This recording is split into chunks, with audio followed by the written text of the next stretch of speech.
Slow Chemical, Kane's theme from years and years ago. I'd love for you to crack open a little bit as to the process on how that theme came to be, a little bit of the collaboration with WWE and Jim Johnston, and we'll talk about that for a little bit. Yeah.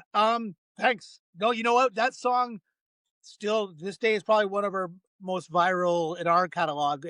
Every day we're being tagged in posts with someone reposting that song with Kane or his entrance, and we get a lot of love. We get a lot of people saying they it's one of their favorite entrance songs too, which is we all grew up, in the launch of the massive WWF, and we all grew up with wrestling. So to be a part of wrestling legacy, history or whatever, it's very, very cool. And to be honest, I'll give you the story. So there was a record coming out, or a CD, I guess, coming out called Forcible Entry. For all us old kids, CD, Yeah. you put in the record player.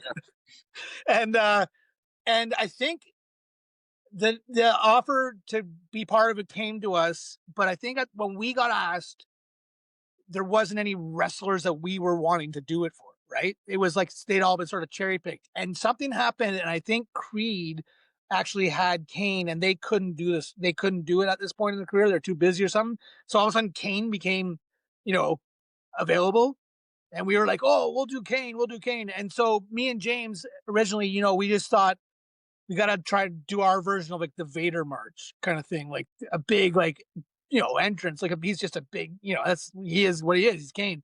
And so when we wrote out that music, there was definitely this idea of like trying to make it a big heavy riff. And I remember working on that riff with James over the phone.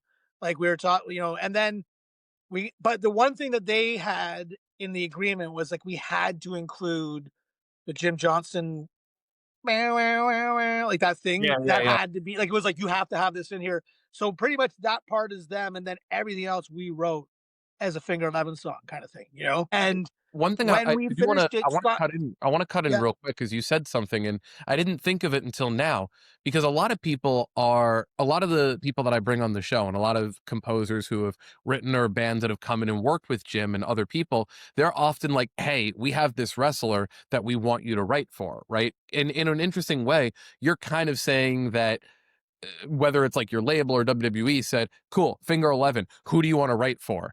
And you were given like a choice of different people to write for. That's right, yeah. Wow, Because okay. I think that was the whole premise of that CD was modern bands doing their takes on existing Right. intros. You know what I mean? So there was a lot of musical hooks they wanted to include. So yeah, there was a list, and we got to pick. Yeah, we would.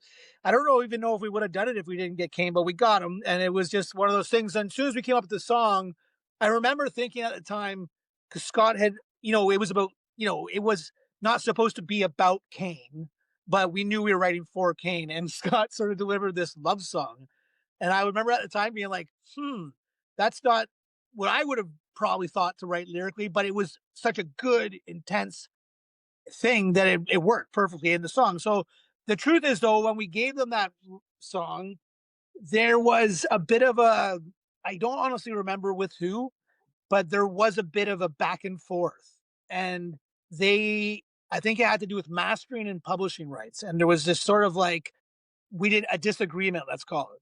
And to the point where if you go look, it's not on Forcible Entry because they left it off because of the disagreement was still going on when the CD was being released. So there was a moment where we thought, okay, I guess they're not going to use it. We'll just take the Finger 11 part and go make it a Finger 11 song.